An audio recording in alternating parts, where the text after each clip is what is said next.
au sommet des théories complotistes. La rumeur qui affirme que Brigitte Macron serait un homme et plus précisément son frère Jean-Michel Trogneux. Une affaire qui a été mise sur les bancs de la justice cette semaine. 10 personnes accusées d'avoir cyberharcelé la première dame. Un procès dont le délibéré sera rendu en janvier prochain. Et on va en parler avec notre invité. Bonjour Emmanuelle Anison. Bonjour. Vous êtes journaliste au Nouvel Obs. Vous avez publié une enquête très fournie, très détaillée. Votre livre, L'affaire Madame, qui raconte l'itinéraire de cette fake news. D'où vient-elle? À qui profite-t-elle? Un itinéraire qu'on va d'abord retracer dans l'Infox de la semaine. C'est avec Alexandre Capron. On en parle juste après.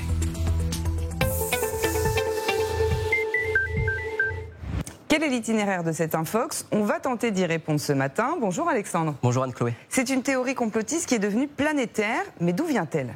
Une fausse information qui vient des bas-fonds d'Internet, car aucun doute sur le fait que Brigitte Macron et son frère sont deux personnes différentes qui ont porté plainte conjointement. Alors, comment naît cette rumeur? Eh bien, fin 2021, une internaute va trouver une ressemblance entre les photos de Brigitte Macron et celles de son frère. Elle décrète qu'ils ne font qu'un, totalement farfelu, mais un média français d'extrême droite publie des articles et lui donne son premier écho. Puis, c'est une vidéo de 4 heures publiée par une médium qui va rendre virale la fausse information. Regardez ce pic de publication. Fin 2021, on sort de la pandémie de Covid-19, les théories complotistes pullulent et des comptes influents relaient largement cette infox. Résultat, jusqu'en 2024, on compte 240 000 messages par an en moyenne sur le sujet. Mais le coup de grâce va venir des États-Unis, où certains veulent déstabiliser Emmanuel Macron. L'influenceuse d'extrême droite, Candace Owens, proche de Donald Trump, 32 millions d'abonnés, publie 10 épisodes où elle propage ses infox. Une aubaine pour la propagande pro-russe, elle diffuse des témoignages de faux élèves de Brigitte Macron ou de faux médecins qui la traînent dans la boue. Nouveau pic, 800 000 messages rien qu'en 2025. En France, cette théorie du complot est la troisième la plus virale, avec 2 milliards de vues juste cette année.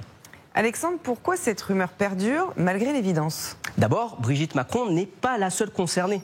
Michelle Obama, Kamala Harris ou même Kate Middleton, toutes des femmes de pouvoir accusées de mentir sur leur genre.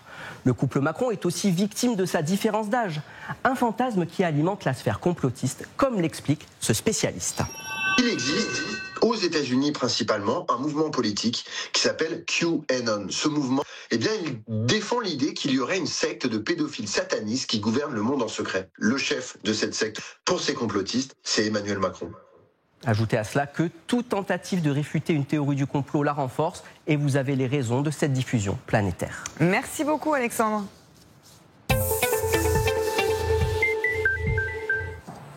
Alors, Emmanuelle Anison, vous avez enquêté sur cette rumeur, sur l'itinéraire en tout cas de cette fake news. Donc, comme vient de nous le montrer Alexandre, elle est partie de France après une vidéo d'une femme donc, qui se fait appeler Amandine Roy, qui se dit médium, elle a une chaîne YouTube et elle diffuse un moment une vidéo où elle interviewe donc une certaine Natacha Ray, qui elle se dit journaliste indépendante, qui affirme avoir enquêté sur l'identité de Brigitte Macron.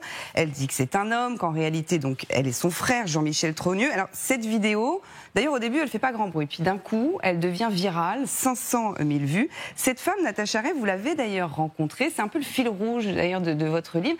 Elle a un profil qui est assez surprenant, quand même.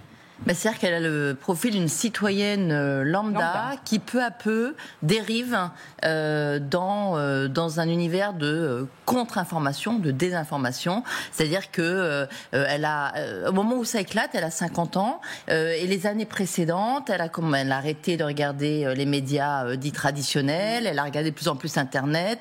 C'est quelqu'un qui donc était très défenseuse de la cause animale, végane, etc.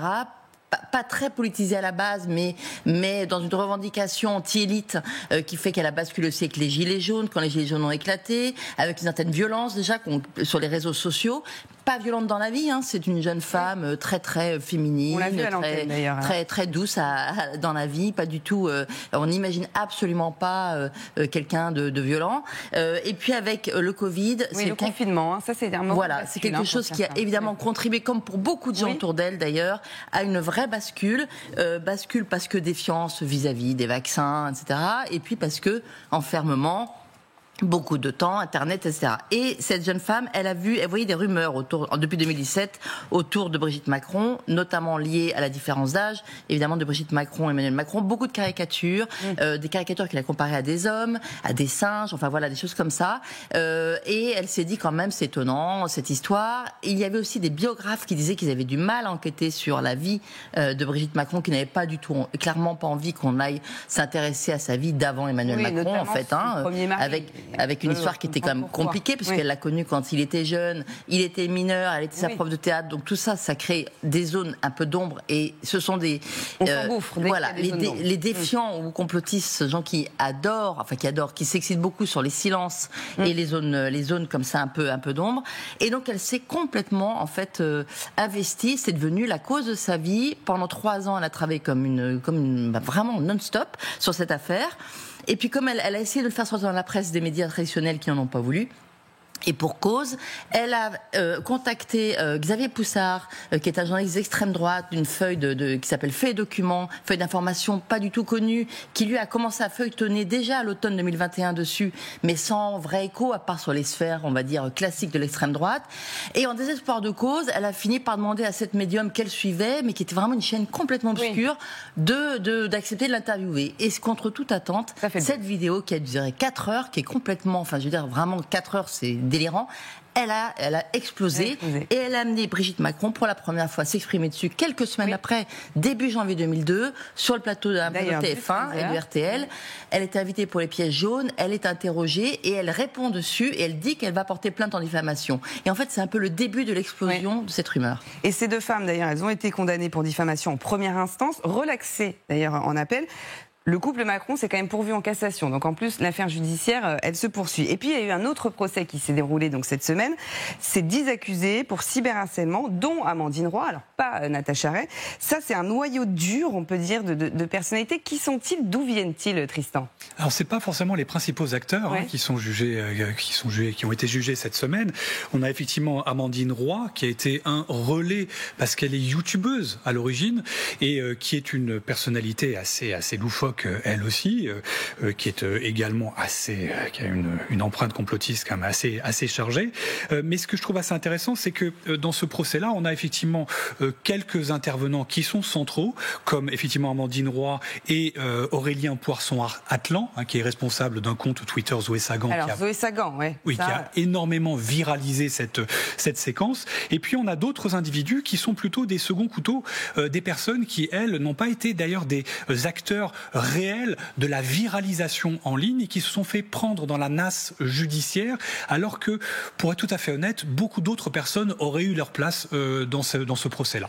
Zoé Sagan, voilà, c'est lui, c'est Aurélien de son vrai prénom, Poisson-Atlan. C'est vrai que lui, il est vraiment considéré, c'est une vraie figure de la complosphère, en tout cas. C'est vraiment ça, hein. Lui, il en fait partie. Là, il y avait quand même le gratin, on va dire, des complotistes sur les réseaux sociaux dans ce procès. Alors non, je rejoins Tristan, il n'y avait pas le gratin des complotistes, c'est-à-dire qu'il y a lui qui est une vraie figure, mais qui en a fait son métier. Enfin, lui, c'est quelqu'un qui cherche le buzz, c'est au départ un écrivain, un scénariste qui mélange fiction et réalité depuis toujours, qui est dans les coulisses trash people et qui s'amuse. En fait, pour lui, c'est une pièce de théâtre.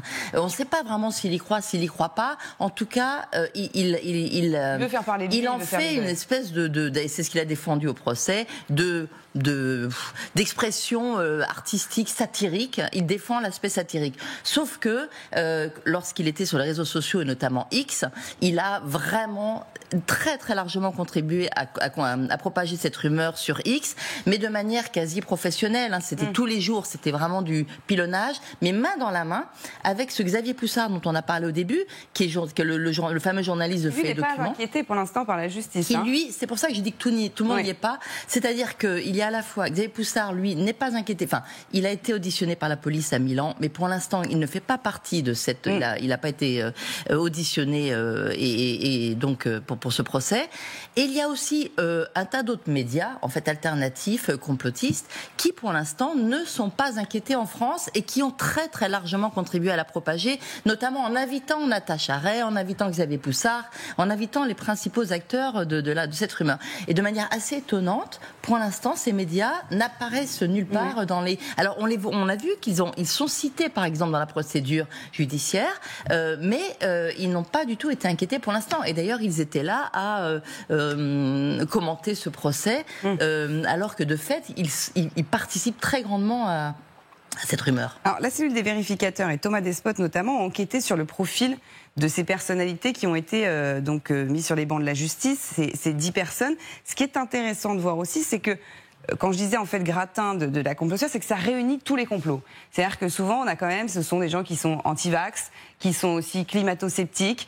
Ça réunit une espèce de globalité, en tout cas, de complot permanent sur tout et n'importe quoi. On a toujours l'impression que quand on bascule dans des délires et des récits complotistes, on n'a qu'un narratif qui nous intéresse. En fait, non. On a une suspicion sur plein de sujets. Donc, si on croit que Brigitte Macron est un homme, franchement, on n'est pas très très loin d'être climato-sceptique, de douter de l'alunissage ou du 11 septembre. Oui, et anti-vax, surtout. Alors ça revient... Et anti-vax, essentiellement anti-vax. Là, pour le coup, je pense que quasiment tous les inculpés sont probablement tous au moins covido-sceptiques, peut-être anti-vax ou vaccinosceptiques. C'est un pacte général. En fait, c'est une posture. Effectivement, c'est une posture assez générale de tous les accusés d'être effectivement anti-système.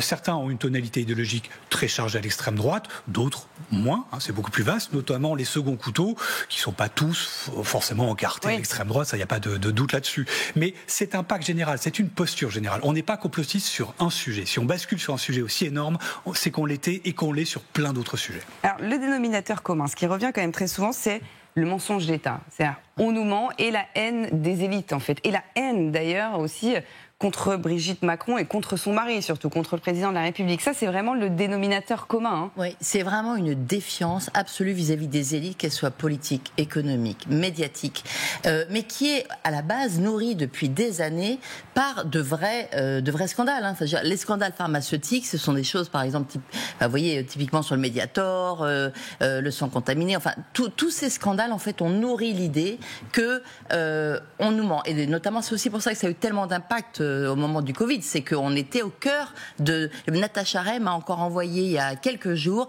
un tableau avec toutes les sanctions financières de Pfizer, vous voyez. Et le truc, c'est qu'avec Internet, il y a une documentation à ciel ouvert, il y a une mémoire, en fait, de tous ces scandales qui, pour le coup, sont réels, et cette mémoire nourrit la défiance et, in fine, le complotisme. Mais donc, c'est ça qui est très compliqué, je trouve. Moi, c'est ce que j'ai vu dans l'entourage de Natacha Ray et dans ceux que dorénavant on appelle les brigittologues, parce que alors oui, on va y revenir. Ils deviennent experts. Voilà. Oui. C'est que il y a des gens qui, vraiment, de toutes sortes. C'est ce qu'on a vu aussi d'ailleurs à ce procès. Si vous regardez, il y a un ingénieur, un prof de sport, un courtier en crédit. Tous les milieux. Voilà, il y a tous les milieux, il y a des sociaux et économiques. Voilà, ce sont des rumeurs qui sont instrumentalisées par l'extrême droite, mais dans les gens qui suivent de manière parfaitement sincère, il y a vraiment, moi j'ai rencontré des gens qui sont d'absolument tout bord politique et qui sont d'ailleurs même pas militants politiques. En fait, c'est même pas la question. Et c'est vrai que ce terreau commun, c'est la défiance. On nous ment, on nous a menti dans des grandes affaires dans le passé. On nous ment aujourd'hui, et du coup on nous ment surtout, y compris sur le genre de ceux qui nous gouvernent. C'est vrai qu'on en parle beaucoup, évidemment, entre nous, aussi en coulisses, et on a des témoignages autour de nous, en effet, que ce soit des gens de notre famille, des proches, des amis, qui en effet, alors quand ça vient sur la table, il y en a toujours un autour de la table qui en effet va douter, va croire. Enfin, elle est devenue virale, cette affaire, au point qu'elle s'est propulsée dans les 3 principales fake news en seulement 3 mois. Ça, c'est le résultat d'une étude sur l'ensemble des réseaux sociaux. Elle se classe au-dessus des théories de la Terre est plate, par exemple. C'est vraiment presque la première théorie complotiste de France, on peut le dire, aujourd'hui. C'est devenu une sorte de légende urbaine, où je crois qu'à table, effectivement, si ça devenait à table, il y aurait peut-être quelqu'un qui va commencer à dire « oui, mais est-ce qu'on sait que, etc. » Moi, je crois que ce qui est assez fascinant avec cette affaire, cette séquence, c'est effectivement le fait qu'il y a, on le disait à l'instant, une disponibilité de d'une masse documentaire à la fois circonstanciée et des choses complètement folles, complètement décalées, mais une masse d'éléments qui viennent conforter des préjugés. C'est souvent des gens qui ont déjà un préjugé négatif sur le couple et qui ont un sort de petit doute naissant dans leur tête et qui vont se projeter en ligne et qui vont avoir tout soudainement une masse documentaire, soit sur faits et documents, soit sur les réseaux sociaux avec des captures d'écran d'éléments qui viennent, une sorte de millefeuille argumentatif qui est disponible en ligne. Et ça, évidemment, ça peut renforcer considérablement quand on voit un élément qui va dans votre sens. Mais quand on en voit 100 en ligne, un cerveau, même quelqu'un qui n'a pas une colonne vertébrale très solide en termes d'acquisition d'informations factuelles, va probablement basculer et s'auto-convaincre qu'on nous ment sur un truc aussi énorme. Alors il y a la France et puis en effet il y a une internationalisation de l'affaire, vraiment de la rumeur jusqu'aux États-Unis, puisque le couple présidentiel a également déposé une plainte en diffamation en juillet dernier devant un tribunal, c'est au Delaware, aux États-Unis. C'est l'influenceuse américaine Candace Owens. Elle a aussi relayé, produit des vidéos donc sur la supposée transidentité de l'épouse du chef de l'État. Qui est-elle, cette femme? Elle a 32 millions d'abonnés, tout compte confondu. Ce n'est pas rien, quand même. Et là aussi, elle est au cœur de cette affaire, maintenant. Oui, alors elle est au cœur de cette affaire, toujours en fait via le même Xavier Poussard, qui donc était là au moment de Natacha Ray, était là avec Zoé Sagan sur les réseaux sociaux en France, et puis souhaite en fait en 2023, sa grande idée, moi à l'époque je les suivais, donc j'ai bien vu, c'était vraiment de comment réussir à exporter cette rumeur aux États-Unis. Il a traduit des articles en anglais, il a contacté la sphère MAGA, donc proche trumpiste, influenceur, et finalement Candace Owens l'a contacté, l'a invité chez elle, ils ont travaillé ensemble et ils ont sorti en même temps, de manière totalement concertée, ce livre Becoming Brigitte qui a fini en tête des ventes d'Amazon, et cette série de feuilletons de Candace Owens qui de fait est une influenceuse ultra conservatrice qui défend le pouvoir blanc alors à l'inverse du pouvoir du Black Matters, alors qu'elle-même est d'origine afro-américaine, exactement, et qui par ailleurs défend aussi des fake news absolument énormes. Mais qui a un impact gigantesque. Et c'est elle qui, de fait, a fait basculer cette rumeur du côté vraiment mondial. Alors, ce qui est intéressant aussi, si on prend un peu de recul, c'est que c'est ce qu'on appelle une rumeur transphobe. Et là aussi, l'équipe des vérificateurs de TF1 et LCI, ils ont enquêté sur ce phénomène, un phénomène qu'on appelle la transvestigation. Alors, ça vient de la contraction des mots transgenre et investigation. C'est pas la première, Brigitte Macron, à en faire les frais de ce genre de rumeurs, comme quoi elle serait un homme. On en parlait déjà tout à l'heure. Mais Kate Middleton, Kamala Harris, mais aussi Michelle Obama, qui depuis des années a cette rumeur qui lui colle à la peau. Donc c'est vraiment pas un phénomène qui est nouveau et c'est pas une première. Et non, parce que la défiance, en fait, elle est mondiale. Enfin, c'est quelque chose qui est vrai dans toutes les démocraties. Et donc cette défiance vis-à-vis des élites et qui aboutit à ce complotisme, c'est quelque chose de mondial. Donc effectivement, Michelle Obama a été victime des mêmes rumeurs. C'est même des premières, je crois, qui a eu affaire à ça. Alors, à un moment où sans doute que les réseaux sociaux, les algorithmes... Dès 2008, donc c'était peut-être moins présent. C'était peut-être moins, voilà. Oui. Mais il y avait déjà, il y avait déjà toutes ces photos, ces montages, ça circulait. Elle y a répondu d'une manière un peu différente parce qu'elle a, elle, un peu ouvert son album de famille, justement, oui, elle a fait un documentaire. Elle a fait un documentaire, on a vu ses photos, on a vu sa famille. Mais ça continue. Est-ce que ça... Alors, ça continue, mais vous noterez que c'est beaucoup moins puissant, en fait, que cette rumeur Brigitte Macron. C'est-à-dire qu'elle a beau être l'ex-première dame des États-Unis, finalement, cette rumeur, c'est-à-dire que, pour le coup, Natacha Ray, par exemple, n'était pas au courant de cette rumeur autour de Michelle Obama. C'est ça qui est assez étonnant. Et de fait, c'est moi qui lui ai appris qu'il y avait cette rumeur autour d'elle. Donc alors la réponse... Pour certains, c'est de dire mais ça n'a rien à voir. Brigitte Macron, c'est particulier de fait de son histoire particulière. Voilà. Donc elle, d'accord. Michelle Obama, c'est une femme évidemment, mais pas Brigitte Macron. Et j'ai aussi entendu d'autres réponses qui étaient de dire mais alors ça veut dire qu'en fait, il place des trans partout dans le monde. Eh oui, forcément. Il place des trans partout dans le monde. Et là, on est sur cet état profond, parallèle, qui a intérêt à manipuler les politiques au niveau mondial. Et alors là, on est vraiment dans du gros complotisme. Alors, il nous reste 2 minutes. Maintenant, la question qu'on se pose, c'est que faire ? Que faire ? Parce que c'est vrai que même, évidemment, dans l'entourage de Brigitte Macron, on s'est dit, donc au début, c'était plutôt, on se disait, voilà, on n'en parle pas, on essaye de laisser ça sous cloche, puis finalement, vu l'ampleur que ça a pris, ils ont décidé de porter plainte. Alors certains disent, bah oui, pourquoi elle ne fait pas un test ADN, tout simplement, pour prouver qu'elle est une femme ?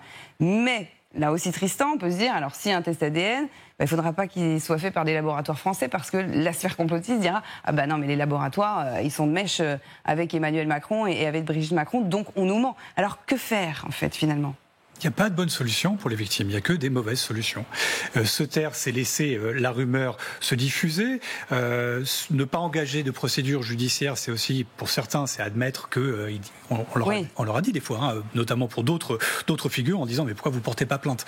Bon, et si elles portent plainte, elles remettent une pièce dans la machine, il n'y a pas de bonne solution. Alors après, il faut voir en gros, je pense que pour les victimes, il faut peser le pour et le contre de ces deux options. Je pense qu'il y a une question de seuil de viralité. À partir du moment où quelque chose devient viral, absolument global et planétaire, il n'est pas illégitime pour une victime d'attaquer en justice. D'autant qu'il ne faut pas oublier qu'il n'y a pas que Brigitte Macron qui est victime de cette affaire. C'est une bombe à fragmentation qui va toucher la famille, les petits-enfants de la famille. Donc il y a d'autres victimes. Et sa belle famille, vous en parlez beaucoup d'ailleurs dans le livre, la famille Hozière, donc de son premier mari, qui a aussi été touché. Mais clairement, ni la science, ni la justice ne va pouvoir éteindre cette croyance. Alors, je pense, et peut-être que je me trompe, que si, dès le départ, il y avait une posture, on va dire, un peu moins verticale, un peu moins... c'est-à-dire on a quand même manqué de communication dans cette histoire. On a manqué, me semble-t-il, en tout cas Michelle Obama, c'est vrai qu'elle a eu une autre attitude. Et peut-être que si dès le départ il y avait eu, je sais qu'on n'est pas d'accord là-dessus, mais il y avait eu une attitude, on va dire plus transparente, c'est ça. Voilà. Après, encore une fois, on peut comprendre que de la famille, du côté notamment du premier mari de Brigitte Macron, on n'ait pas envie leur de s'afficher. Leur histoire est compliquée, mais ça alimente. Mais ça alimente. C'est-à-dire que le fait que les biographes elles-mêmes disent qu'elles n'aiment pas qu'on se penche sur son passé, etc., ça alimente. Et c'est vrai qu'il y a une demande chez ces personnes de transparence, d'exemplarité, etc. Et peut-être que ça aurait au moins aidé à ce que des gens qui ne sont pas dans le dur du complotisme, qui sont ces gens qui, dans les dîners, disent peut-être que, ils ne diraient pas peut-être que, peut-être. Voilà. Et la dérision, c'est une solution ou pas ? Et la dérision, bien sûr, parce que justement, on est sur une autre forme de communication aussi. C'est-à-dire que quand Emmanuel Macron a ri de manière directe des rumeurs autour de son homosexualité, de sa relation avec Mathieu Gallet, ça a contribué à éteindre. Ça a diminué. Voilà. Et c'est vrai qu'il faut quand même voir que Brigitte Macron n'est jamais intervenue elle-même. Oui. Emmanuel Macron a répondu. Brigitte Macron, elle-même, n'a jamais parlé en direct. Enfin, vous voyez, elle n'est pas venue. Le fait qu'elle soit pas venue à ces procès, je ne sais pas si elle aurait dû venir. Mais en tout cas, ça donne une image de quelqu'un qui se cache, qui est au-dessus. Il y a un mystère ou qu'il y a quelque chose à cacher. Forcément, ça alimente. En tout cas, et la proximité, moi, je pense que c'est quand même une des formes de réponse, mais il faut la faire très très vite. Oui. Après, je ne dis pas que... Je vois très bien votre sourire sceptique, je sais que vous n'y croyez pas. On continuera à en parler en coulisses, justement, mais ça continuera à faire parler. Merci beaucoup, en tout cas, pour ce témoignage et cet éclairage.